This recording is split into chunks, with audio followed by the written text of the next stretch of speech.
BFM Business. BFM Bourse, partageons nos valeurs. Oui, cette autre thématique qui semble de plus en plus rapporter aussi financièrement, partageons nos valeurs socialement responsables, l'ISR à la une qui attire de plus en plus de flux de collecte et qui, oui, performe aussi de plus en plus sur les marchés. Robin Monégier du Sorbier vient nous rejoindre pour en parler, la financière responsable. Bonjour Robin. Bonjour Guillaume.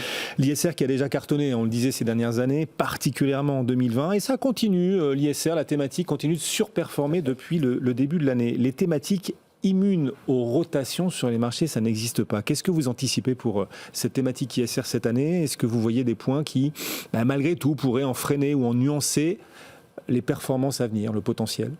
Alors vous avez raison de parler des rotations. On en a connu une très récemment, en novembre, lorsqu'il y a eu l'annonce des vaccins de Pfizer, BioNTech et de Moderna une semaine juste après. On n'y échappe pas. Pour autant, ça n'affecte pas la performance. Elle est arrivée en fin d'année, en novembre, comme je viens de vous le dire. Et la performance a quand même été très bonne sur la thématique ISR sur l'ensemble de l'année. Alors pour ce qui est de 2021 à venir, dès lors qu'on parle d'ISR, j'aurais tendance à me rattacher déjà à la définition de ce qu'est l'ISR, qui, en tout cas, notre définition est de sélectionner, de rajouter en fait une pierre à l'édifice de l'analyse à travers ce spectre extra-financier pour avoir une compréhension plus fine de l'entreprise et sélectionner des valeurs de croissance, de qualité et qui, plus est, parfois offrent même de la visibilité. Et c'est cette dernière qui est très recherchée dans le contexte actuel, puisqu'elle va rassurer les investisseurs. Et pour ces raisons, à court terme, je me montrerai plutôt serein. Et à plus long terme, pour les raisons justement qui font que l'ISR est durable, je serai aussi plutôt optimiste.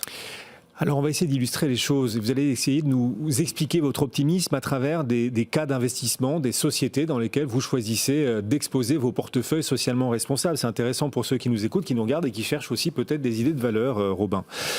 Vous êtes plutôt favorable, par exemple, au titre Sartorius. Pour vous, Sartorius, on est dans la santé, c'est une valeur ISR socialement responsable qui garde pour la suite un beau potentiel.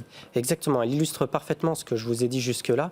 Elle a cette visibilité qui est très nécessaire dans le contexte actuel. Alors Sartorius, vous l'avez dit, est présent sur le secteur de la santé. Elle équipe en fait les industriels pharmaceutiques en matériel pour fabriquer leurs biomédicaments. C'est la maison mère, on le précise, la maison mère de Sartorius Tedim. Tout à fait. Tout à fait. Et Sartorius a deux avantages concurrentiels que je souhaite mettre en avant. D'abord, elle a un portefeuille de produits assez large qui lui permet de fabriquer une usine de A à Z, ce qui lui permet de décrocher les contrats assez en amont auprès de ses industriels.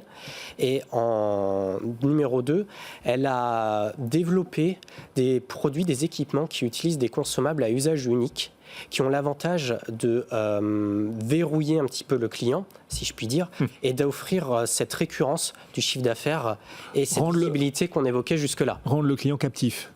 Exactement, ouais. Exactement. Et vous en doutez, dans le contexte actuel, cette stratégie a offert beaucoup de performance, beaucoup de croissance. Sartorius est en moyenne plus 15% de croissance du chiffre d'affaires sur les dernières années. 2020 n'y a pas échappé. Si vous regardez ses comptes, vous direz qu'elle n'a pas connu la crise.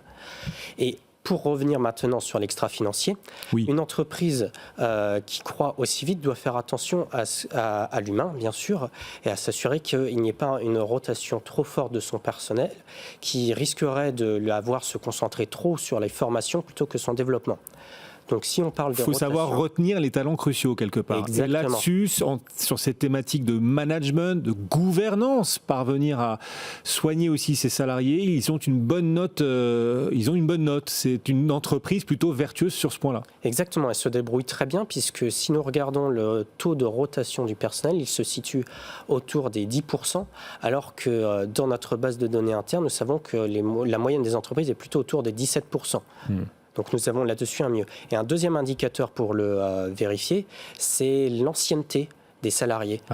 Et lorsque vous avez une croissance aussi forte, que vous ajoutez en 2019 1400 nouveaux salariés sur une entreprise qui a 9000 salariés, donc quand même beaucoup de recrutement, l'ancienneté baisse très peu. Elle passe en quelques années de 10 à autour de 9 aujourd'hui.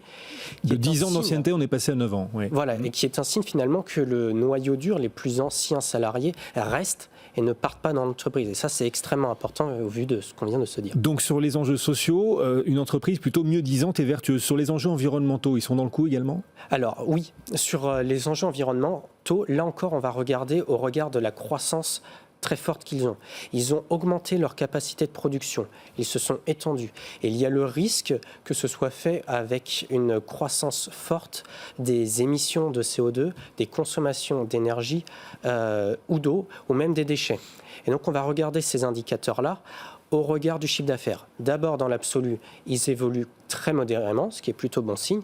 Mais si vous les mettez en face du chiffre d'affaires qui croît très vite, et que vous mettez le premier divisé par le deuxième, vous avez donc un ratio qui diminue, qui est preuve d'une efficience environnementale de la part de la société.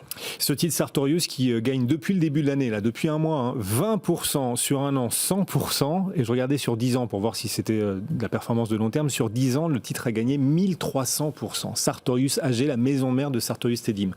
Delonghi, c'est une autre valeur dans laquelle vous croyez. En 2 minutes, on peut le faire. Je suis convaincu qu'on peut faire Delonghi en 2 minutes. Qu'est-ce qui vous convainc d'investir dans Delonghi quand on est, comme vous, convaincu, emprunt d'ISR, de thématiques socialement responsables?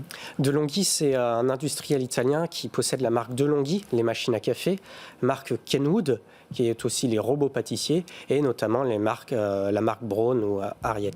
Ce sont en fait des électroménagers qui ont bénéficié de l'effet stay at home et qui donc en 2020 en a beaucoup profité. Comme Seb par exemple. Ouais. Comme Seb qui est son principal concurrent, tout à fait. Ce qui est important lorsque vous avez l'électroménager de qualité, c'est bien sûr de vous assurer de cette qualité au niveau de vos process, mais aussi de le faire savoir. Et donc pour s'en assurer déjà, Delonghi internalise 60% de sa production, et j'irais même jusqu'à dire qu'elle produit localement, en tout cas pour ce qui est de sa marque phare Delonghi sur les machines à café haut de gamme, puisqu'elle produit en Italie ces machines les plus précieuses, à plus forte valeur ajoutée. Ils arrivent à le faire en Italie parce que le salaire moyen en Italie est assez faible quand même. C'est peut-être l'une des raisons malgré tout. Il est effectivement un peu plus faible. Et l'entreprise est italienne, elle produit au plus proche de son siège. Mais elle va produire un peu plus loin de l'Italie les produits qui ne sont pas aussi premium que ces machines à café haut de gamme. Bon, et sur les formations professionnelles, pareil, ils en offrent pas mal à leurs salariés manifestement. Donc sur ces enjeux sociaux, ils sont plutôt mieux disants. Je vous évoquais aussi le marketing qui est un sujet assez important pour l'entreprise qui a besoin de faire savoir cette qualité de ses produits. Elle dépense 12% de son chiffre d'affaires en marketing, ce qui est assez important. Et elle accompagne ses salariés en marketing à travers des formations, alors que le groupe, c'est environ 20 heures de formation en moyenne par salarié. Les salariés au siège et notamment en marketing reçoivent 30 heures de formation. Ah, c'est pas mal en effet. Donc voilà, sur ce critère gouvernance, société, sociale également, Delonghi est une valeur qui vous convainc sur l'aspect environnemental en quelques secondes. Ils sont dans le coup ou ils sont un peu plus loin des critères ISR? Non, ils sont aussi dans le coup. Pour être très rapide, et si je fais le parallèle aussi avec Sartorius, les consommations d'énergie et émissions de CO2 sont plutôt stables, mais comme le chiffre d'affaires progresse, là encore le ratio s'améliore et donc l'entreprise est plus efficiente dans sa gestion de ressources. Et vous l'avez détecté ça. Donc ces 2 titres que vous avez choisi d'intégrer dans vos portefeuilles socialement responsables, Delonghi en Italie et ce titre Sartorius AG, on est en Allemagne. Merci beaucoup Robin Monégier du Sorbier, la financière responsable régulièrement à nos côtés. Bon retour. Le CAC 40 est en hausse de 0,7%. Dans un instant, Sabrina depuis New York en direct, le suivi de la séance américaine et puis juste après, comme chaque vendredi, les pros des cryptos vous attendent pour évoquer le potentiel aussi, des crypto-monnaies. On est tout terrain sur BFM Business. À tout de suite. BFM Bourse, vos placements, nos conseils sur BFM Business.